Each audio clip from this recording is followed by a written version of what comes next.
ذرا تصور کریں ایک ایسی جگہ کا جہاں نہ کوئی شیر ہے، نہ کوئی چیتا، نہ کوئی ریچھ، جہاں آج کا سب سے بڑا زمینی شکاری صرف ایک مچھر جتنا چھوٹا کیڑا ہے۔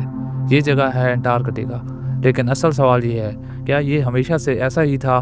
کیا ہوگا اگر میں آپ سے کہوں کہ ایک وقت ایسا بھی تھا جب یہ انٹارکٹیکا زمین کا سب سے سرسبز، سب سے زندہ اور سب سے خطرناک براعظم تھا؟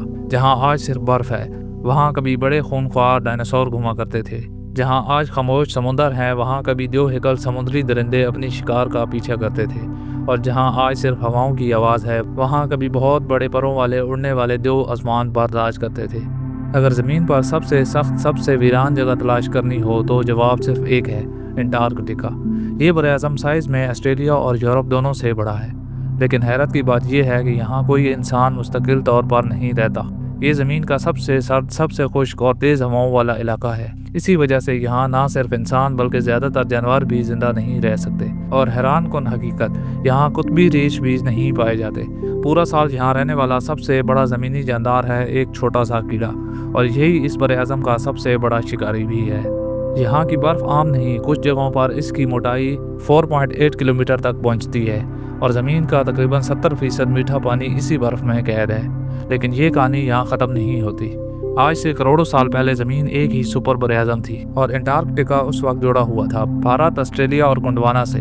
اس وقت کا انٹارکٹیکا آج کے چلی اور ارجنٹینا جیسا تھا۔ درجہ حرارت تقریباً 17 سے 18 ڈگری سیلسیس جہاں آج برف ہے، وہاں اس وقت گھنے جنگلات تھے، اونچے درخت، بہتی ندیاں، جھیلیں، دلدل اور زندگی ہر طرف پھیلی ہوئی تھی۔ اور انہی جنگلات میں گھومتے تھے خطرناک گوشت خور ڈائناسورس اور بڑے سائز کے جاندار۔ لیکن پھر ایک ایسا دن آیا جس نے سب کچھ بدل دیا۔ ایک دیو ہیکل شہاب ثاقب میکسیکو کے قریب زمین سے ٹکرایا، اور اس کے اثرات پوری دنیا میں پھیل گئے۔ ٹکرانے کے فوراً بعد 70% جاندار ختم ہو گئے۔ زمین ہلی، آسمان سیاہ ہو گیا، جنگلات جل اٹھے، اور 10 میٹر اونچی سونامی لہریں سیلوں سے ٹکرا گئیں۔ پھر مہینوں تک سورج نظر نہیں آیا، زمین ٹھنڈی ہو گئی، ہر طرف اندھیرا چھا گیا، اور زندگی آہستہ آہستہ ختم ہوتی گئی۔ جب یہ سب ختم ہوا، انٹارکٹیکا ہمیشہ کے لیے بدل چکا تھا۔ ڈائناسور ختم، سمندری دیو ختم، اڑنے والے دیو ختم۔ تو اگلی بار جب آپ انٹارکٹیکا کی برف دیکھیں تو یاد رکھیں، اس برف کے نیچے دفن ہے ایک کھوئی ہوئی دنیا، جہاں کبھی دوڑتے تھے بڑے خوفناک ڈائناسور، جہاں تیرتے تھے دیو ہیکل سمندری شکاری، اور جہاں اڑتے تھے آسمان کے بادشاہ۔ آج وہ دنیا ختم ہو چکی ہے، لیکن تاریخ میں وہ آج بھی زندہ ہے۔